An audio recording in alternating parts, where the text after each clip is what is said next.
Start करते हैं environmental issues नाम के चैप्टर को, जो कि लास्ट चैप्टर है क्लास 12th का। इससे पहले हमने पूरा 11th ख़त्म किया है और 12th भी पूरा ख़त्म कर दिया है। ये लास्ट चैप्टर है क्लास 12th का। इसके बाद सफ़र ख़त्म नीट का। क्लियर जी? ठीक है। तो एनवायरमेंटल इश्यूज़ नाम है चैप्टर का। स्टार्ट करते हैं।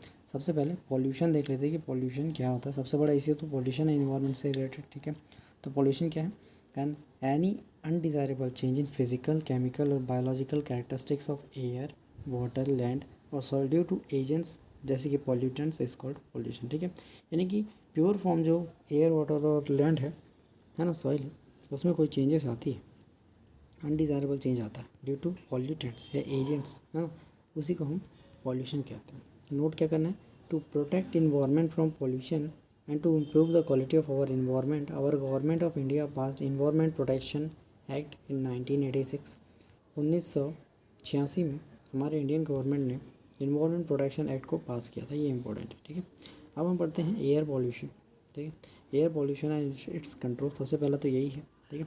तो क्या है? Several thermal power plants, smelters and other industries release particulate matter, small particles containing and gaseous air pollutants together with the harmless gases, है ना, such as नाइट्रोजन, ऑक्सीजन। इसके साथ हार्मफुल गैसेस को भी मतलब कि रिलीज़ करते थे। ठीक है।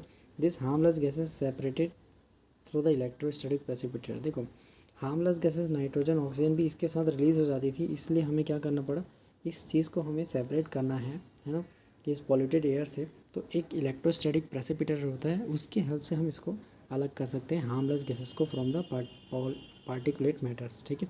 क्लियर जी? यानी कि हार्मफुल गैसेस से हार्मलेस गैस को अलग कर सकते हैं थ्रू इलेक्ट्रोस्टैटिक प्रेसिपिटेटर। ये कैसे काम करता है, इसको देखते हैं। तो electrostatic precipitator has electrode wires that are maintained at several thousands volts which are discharged corona that releases electron, and these electrons give negative charge to the dust particles after getting attached to them. ठीक है।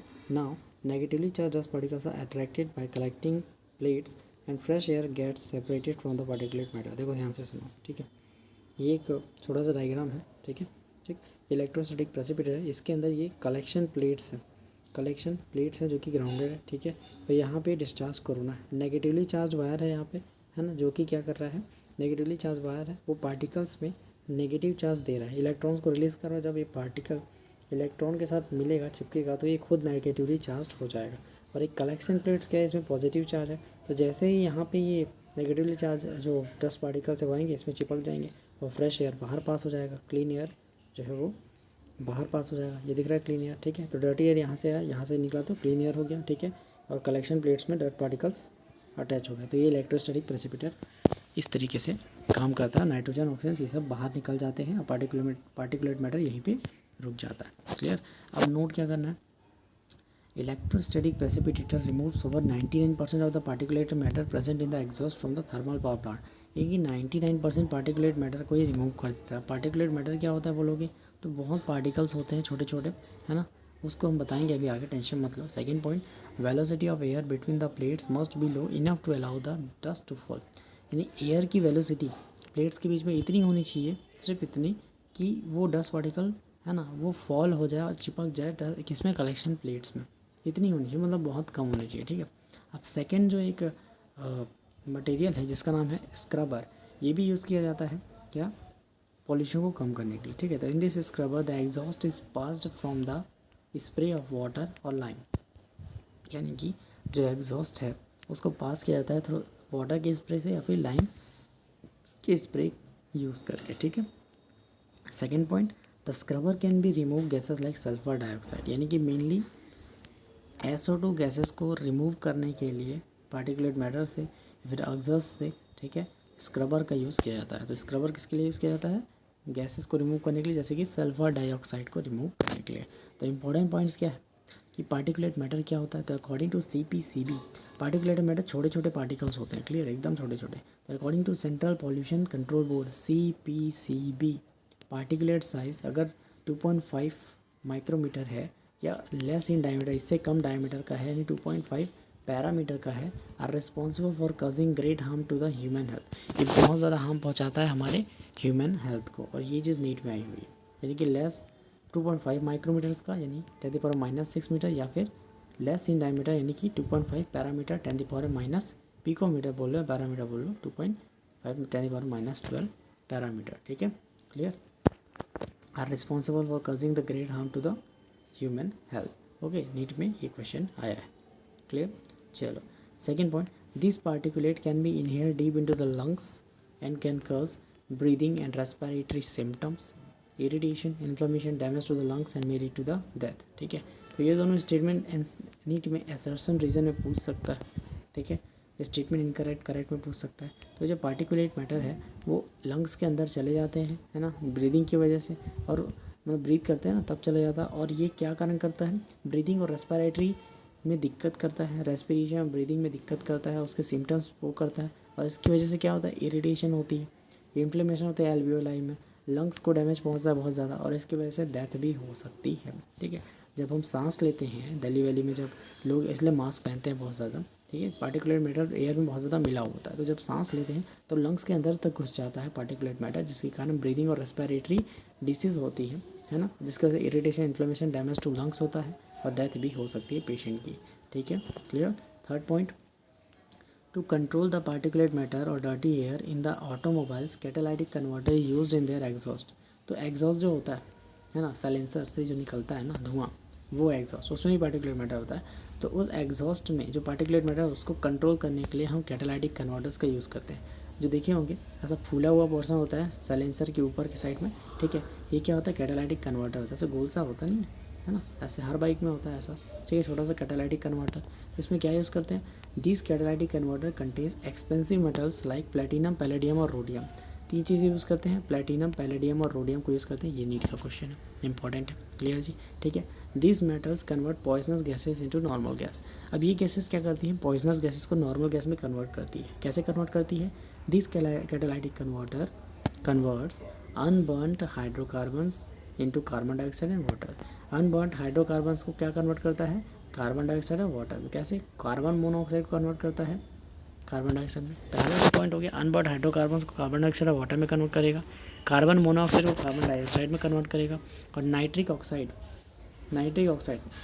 N2O को N2 nitrogen gas में convert करेगा, clear जी। तीन चीज़ें होगी, unburned hydrocarbons को carbon dioxide और वाटर में कन्वर्ट करेगा, कार्बन मोनोऑक्साइड को कार्बन डाइऑक्साइड में, और नाइट्रिक ऑक्साइड को नाइट्रोजन गैस में कन्वर्ट करेगा, ठीक है। सेकंड जो नोट है यहाँ पे उसको करना है, तो पहला है catalytic converters get inactivated due to the presence of lead in the petrol. अगर किसी पेट्रोल में या डीजल में लेड की मात्रा बहुत ज़्यादा है या लेड है तो भाई कैटालाइटिक कन्वर्टर जो है इनएक्टिवेट हो जाएगा और कोई काम का नहीं होगा कैटालाइटिक कन्वर्टर लगाने का। इसलिए हम पेट्रोल पंप में लेड फ्री पेट्रोल यूज़ करते हैं या लेड फ्री डीजल यूज़ करते हैं। सो लेड फ्री पेट्रोल या lead free diesel should be used in vehicles, clear जी।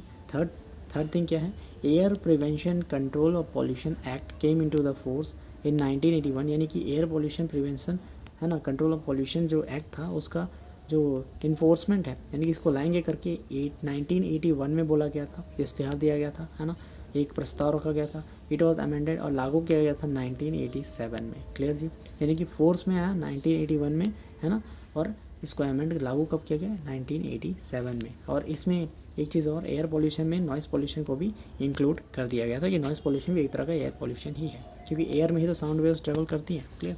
तो पॉल्यूटेंट्स देखते हैं। पॉल्यूटेंट्स यहाँ पे दो टाइप के होते हैं, एक होते हैं प्राइमरी पॉल्यूटेंट, एक होता है सेकेंडरी पॉल्यूटेंट। यहाँ से क्वेश्चन नीट में आता है जो कि एनसीईआरटी में नहीं दिया है, क्लियर। तो प्राइमरी पॉल्यूटेंट और सेकेंडरी पॉल्यूटेंट दो टाइप का होता है, क्लियर। तो प्राइमरी पॉल्यूटेंट क्या होता है, this air pollutant emitted directly from the source, ठीक है। तो ये एयर पॉल्यूटेंट जो है डायरेक्टली एमिट होता है सोर्स से, जैसे कि example CO2, SO2, carbon monoxide etcetera, ये सारे क्या डायरेक्ट एमिट होते हैं किसी सोर्स से। Second is secondary pollutant. Secondary pollutant क्या है, this are produce from by the photochemically from the primary pollutants are called photochemical oxidants, ठीक है। सेकेंडरी पॉल्यूटेंट्स जो होते हैं वो प्राइमरी पॉल्यूटेंट्स के फोटोकेमिकल चेंजेस की वजह से क्या होता है, सेकेंडरी पॉल्यूटेंट बनता है, यानी कि लाइट और केमिकल दोनों की रिएक्शन की वजह से प्राइमरी पॉल्यूटेंट में चेंजेस होते हैं और सेकेंडरी पॉल्यूटेंट में बदल जाता है, जिसे हम बोलते हैं फोटोकेमिकल ऑक्सीडेंट्स और सेकेंडरी पॉल्यूटेंट। सेकेंडरी पॉल्यूटेंट का दूसरा नाम क्या है, फोटोकेमिकल ऑक्सीडेंट्स, क्लियर। अब इसमें एग्जांपल क्या है, PAN the most important example of secondary pollutant और photochemical oxidant is a PAN पान बनारस वाला, यानी कि peroxyacyl nitrate, peroxy acyl nitrate PAN, peroxy acyl nitrate, ठीक है। एल्डिहाइड्स, ओजोन एंड स्मॉग, सबसे ज़्यादा पूछा जाता है O3 ओजोन को और पान बनारस वाला पैरोक्सी एसाइल नाइट्रेट्स को, ठीक है। बाकी स्मॉग और एल्डिहाइड्स कॉमन है, कोई दिक्कत नहीं है। तो यहाँ पे क्वेश्चन कैसे आता है, विच one of the following is secondary pollutant. Secondary pollutant कौन है, CO है, SO2 है, CO2 है, फिर O3 है, क्लियर, ओजोन है, clear. Acidic rain is caused due to increase in the atmospheric concentration of, याद रखना एसिडिक रेन सिर्फ दो चीज़ों की वजह से होता है, सल्फर डाइऑक्साइड और नाइट्रोजन डाइऑक्साइड की वजह से। किसकी वजह से, सल्फर डाइऑक्साइड और नाइट्रोजन डाइऑक्साइड की वजह से। जहाँ भी आए अगर आपको दिखे सल्फेट और नाइट्रेट, है ना, सल्फेट और नाइट्रेट दिखे, सल्फर और नाइट्रोजन दिख जाए ना, तो आप समझ जाना एसिडिक रेन होने वाला है, क्लियर। तो एसिड रेन के लिए एग्जांपल में क्या आएगा, SO2 और NO2, यही करते हैं एसिड रेन को, ये याद रखना है, ठीक है। पॉइंट में नहीं लिखा है नोट्स में, कोई दिक्कत नहीं, यहाँ लिख लो। Which one of the following is most suitable indicator of SO2 pollution in the environment. देखो पॉल्यूशन का इंडिकेटर कौन है, लाइकेंस है। क्यों, क्योंकि लाइकेंस बहुत सेंसिटिव होते हैं SO2 पॉल्यूशन से। सल्फेट के पॉल्यूशन से लाइकेंस बहुत ज़्यादा सेंसिटिव होते हैं, जहाँ पे सल्फेट का पॉल्यूशन होता है उस जगह पे ग्रो नहीं करते हैं, कम्प्लीटली डिस्ट्रॉय हो जाते हैं, इसलिए लाइकेंस को इंडिकेशन बोलते हैं, इंडिकेटर्स बोलते हैं SO2 पॉल्यूशन का, क्लियर जी। चलो, in coal fired power plant electrostatic precipitator install to control the emission of, electrostatic है ना, एमिशन, इलेक्ट्रोस्टैटिक प्रेसिपिटेटर किस चीज़ को मतलब रोकता है, कंट्रोल करता है, ठीक है, SPM, सस्पेंडेड पार्टिकुलेट मैटर। अब कई लोग बोलेंगे SO2 को कंट्रोल करता है, अब सल्फर डाइऑक्साइड को स्क्रबर कंट्रोल करता है, स्क्रबर रोकता है उसको, है ना। इलेक्ट्रोस्टैटिक प्रेसिपिटेटर पार्टिकुलेट मैटर को रोकता है, पार्टिकुलेट मैटर क्या है, suspended particulate matter, suspended particulate matter को हम SPM से शो करते हैं, क्लियर। अब आगे देखिए, अब वाटर पॉल्यूशन उसका कंट्रोल देखते हैं। अब water pollution and its control देखते हैं, ठीक है। तो क्या होता है, ये waste water from the our homes and cities and towns contain 99% of the water and only 1% of 0.1% of the impurities which make it polluted. यानी कि देखो 99% तो प्योर वाटर होता है, उसमें 0.1% इम्प्योरिटी भी मिल गया तो पॉल्यूटेड हो जाता है। क्यों, क्योंकि उसका BOD बढ़ जाता है ना, बायोकेमिकल ऑक्सीजन डिमांड बढ़ जाता है, तो पॉल्यूटेड हो जाता है। जितना ज़्यादा BOD बढ़ेगा उतना ज़्यादा पॉल्यूटेड वाटर होगा, क्लियर जी, समझ आया। which make it polluted when this waste water flow in the rivers, है ना, also make them polluted, वहाँ का भी BOD बढ़ जाएगा उस पानी का भी, रिवर का, जिसकी वजह से वाटर पॉल्यूशन होगा, ठीक है। और फिशेस जो है लैक ऑफ ऑक्सीजन की वजह से मर जाएंगे, क्लियर। तो नोट क्या करना है, 0.1 इम्प्योरिटीज़ जो हम बोल रहे हैं वो होते क्या, तो 0.1 impurities contain suspended solids, sand, clay etcetera, colloidal materials जैसे कि फीकल मैटर, बैक्टीरिया एक्सेट्रा होते हैं, एंड डिजॉल्व मटेरियल जैसे कि nutrients, nitrate, ammonia, phosphate, sodium, calcium, ये सारी चीज़ें होती हैं, ठीक है। Second point, high BOD biochemical oxygen demand means water is highly polluted, that is water lack oxygen, water में ऑक्सीजन बहुत कम है इसलिए डिमांड बहुत ज़्यादा है, कि उसकी वजह से these aquatic animals like fishes will die due to lack of oxygen. इसको हमने अच्छे से डिस्कस किया है, सीवेज ट्रीटमेंट चैप्टर नंबर 10 में हमने सीवेज ट्रीटमेंट बताया था, उसमें अच्छे से डिस्कस किया, एक बार जाके देख लो, पूरा समझ आ जाएगा, ठीक है। तो यहाँ पे देखो कंसंट्रेशन ऑफ ऑर्गेनिक मैटर इस तरफ और डायरेक्शन ऑफ वाटर फ्लो इस तरफ, ठीक है। तो जैसे जैसे देखो सबसे शुरू में क्या है, कंसंट्रेशन बहुत ज़्यादा थी, ठीक है, फिर क्या हो गया, तुरंत से एकदम कम कर दिया और डिजॉल्व ऑक्सीजन बहुत ज़्यादा हो गया। कैसे, क्योंकि हमने क्या किया, पानी को छोड़ा। सीवेज वाटर जो है सबसे ज़्यादा कंसंट्रेशन ऑर्गेनिक मैटर का था पहले शुरुआत में, ठीक है, धीरे धीरे बढ़ता है ना, नालियों से इस तरफ जाता है तो सिटी का पूरा पानी ना, पूरा गंदगी इसमें आ जाता है, तो धीरे धीरे कंसंट्रेशन ऑर्गेनिक मैटर का इंक्रीज़ होता है, क्लियर। तो जैसे ही हम उसको पानी में छोड़ते हैं या जैसे ही हम BOD को डिक्रीज़ करते हैं, है ना, ट्रीटमेंट के द्वारा, सीवेज ट्रीटमेंट के द्वारा, तो जो डिजॉल्व ऑक्सीजन वो बढ़ता जाता है, यानी कि BOD कम होगा, पॉल्यूशन कम होगा, ऑर्गेनिक मैटर की संख्या कम होगी, जिसके कारण ऑक्सीजन डिसॉल्व बहुत ज़्यादा बढ़ेगा और डिमांड कम होगी, बायोकेमिकल ऑक्सीजन डिमांड कम होगी, तो वाटर कम पॉल्यूटेड होगा, कम पॉल्यूटेड मतलब ज़्यादा ऑक्सीजन होगा और फिश मरेंगे नहीं, सर्वाइव करेंगे, ठीक है, क्लियर जी, समझ आया।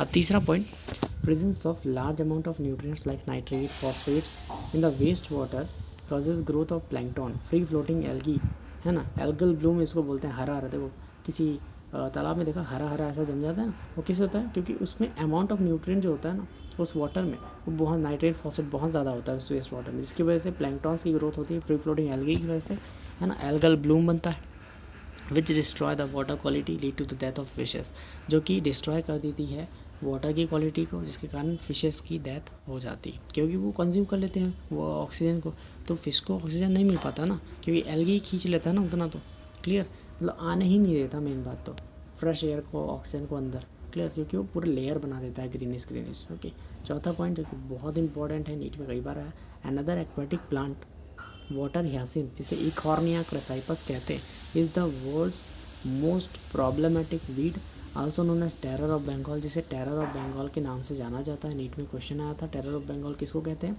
इकॉर्निया क्रेसाइपस को, या फिर वाटर ह्यासिंथ जिसका नाम है क्या, इकॉर्निया क्रेसाइपस, बस इतना याद रखना, ठीक है। टेरर ऑफ बंगाल बोलते हैं, नीट में आया था, because it grows faster in the water body and spread and lowers the O2 level of water and which lead to the death of fishes, यानी कि देखो पानी को पूरी तरीके से सोख देता है और पानी O2 लेवल को ना पानी का ख़त्म ही कर देता है, पूरा कम कर देता है, इसके कारण फिश मर जाती है, क्लियर, वाटर बॉडी में ग्रो करते हैं। अब थर्ड जो पॉइंट है वह है बायो मैग्नीफिकेशन, ठीक है। बायो मैग्नीफिकेशन क्या होता है, ये बहुत इंपॉर्टेंट टॉपिक है, बहुत मज़ा आता है इसको समझने में, ठीक है। तो बायो मैग्नीफिकेशन क्या है, the increase in the concentration of toxic substance which can not B metabolised और एक्सक्रीट आउट, ऐसा सब्सटेंस जिसको बाहर नहीं निकाला जा सकता स्वेट के फॉर्म में, एक्सक्रीटरी प्रोडक्ट नाइट्रोजन वेस्ट के फॉर्म में, वो शरीर के अंदर ही जमता जाएगा, है ना, उसकी कंसनट्रेशन की इंक्रीज़ होने में, ठीक है, वो टॉक्सिक सब्सटेंस है, उसका कंसनट्रेशन इंक्रीज़ हो रहा है बॉडी में, और उसको हम मेटाबोलाइज भी नहीं कर सकते, बाहर भी नहीं निकाल सकते, तो एक्यूमुलेट होता है शरीर में, है ना, सक्सेसिव ट्रॉफिक लेवल से। और अगर इस ऑर्गेनिज्म को, जिसके बॉडी में पहले से ही वो टॉक्सिक मटेरियल है, उसको कोई खाया तो उसकी बॉडी में और ज़्यादा हो जाए, अगर वो दो ऑर्गेनिजम्स को ऐसे ही खा लिया तो इसके में दोनों ऑर्गेनिज्म का टॉक्सिक मटेरियल हो गया।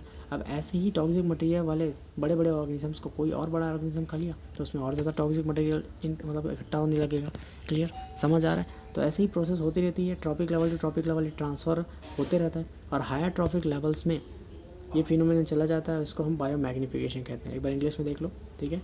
The increase in the concentration of toxic substance which can not be metabolise और excrete out get accumulated in the successive tropic levels and also transferred in the higher trophic levels, this phenomenon is known as biomagnification. Note क्या करना है, toxic substance are mainly mercury and DDT और mercury, ये ऐसे product है, ये ऐसे toxic substance जो कि मेटाबोलाइज या फिर एक्सक्रीट आउट नहीं हो सकते, ठीक है। तो अब एग्जांपल देखो, बहुत ज़बरदस्त तरीके से समझा रहा हूँ, ठीक है। तो सबसे पहली चीज़, पहले पार्ट्स पर बिलियन, पार्ट्स पर मिलियन समझ लो। पार्ट्स पर बिलियन का मतलब होता है पार्ट्स पर बिलियन,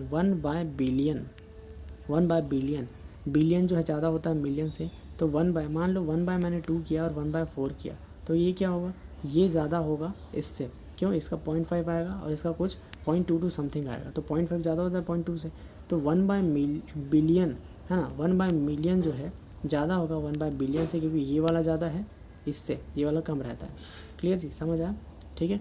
तो अब देखोगे कि वी नो बिलियन ज़्यादा होता है मिलियन से, ये 10 लाख होता है, और ये उससे ज़्यादा होता है 1000 मिलियन होता है, ठीक है। तो 1/मिलियन ग्रेटर देन 1/बिलियन, अब ध्यान से समझो यहाँ पे, यानी कि पार्ट्स पर बिलियन, यानी कि पार्ट्स पर मिलियन ज़्यादा होगा पार्ट्स पर बिलियन से। अब आपको क्लियर समझ आने वाला है ये टॉपिक, ठीक है।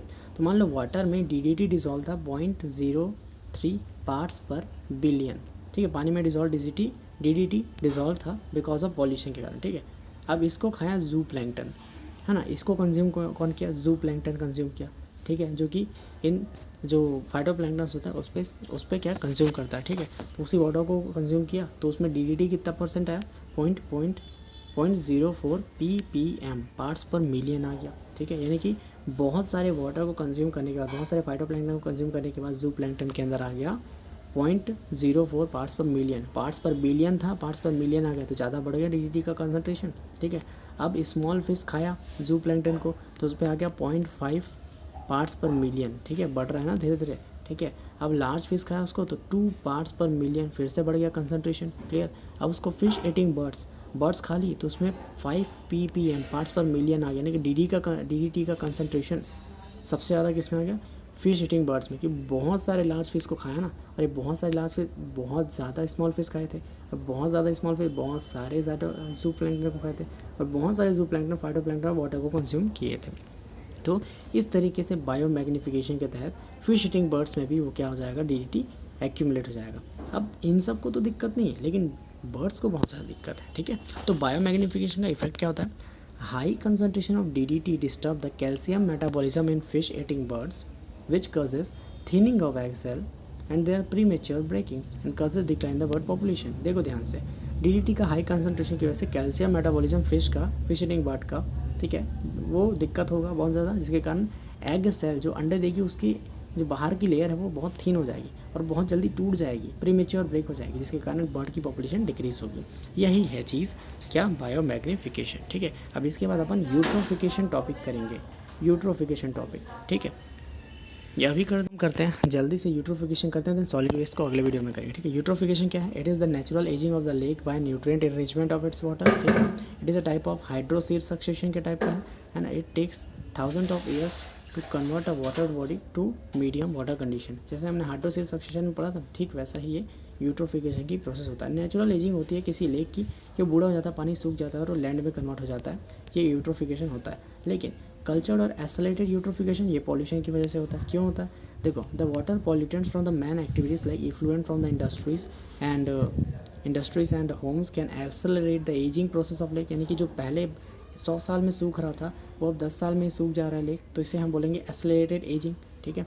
Due to high amount of nutrients like nitrate, phosphates, ठीक है, the growth of algal blooms होते हैं, है ना, occur which destroy the water body को पूरी तरीके से सुखा देते हैं, lead to the death of aquatic animals, fishes वगैरह जो है लैक ऑफ ऑक्सीजन की वजह से मर जाते हैं, और इसी वजह से, है ना, ये जो वाटर बॉडी है वो कन्वर्ट हो जाती है लैंड में, और इस फिनोमिनन को एक्सेलरेटेड यूट्रोफिकेशन कहते हैं। क्या कहते हैं, accelerated eutrophication. Normal eutrophication pollution की वजह से नहीं हो रहा, वो नेचुरल एजिंग है ना, हाइड्रोसीड सक्सेशन है।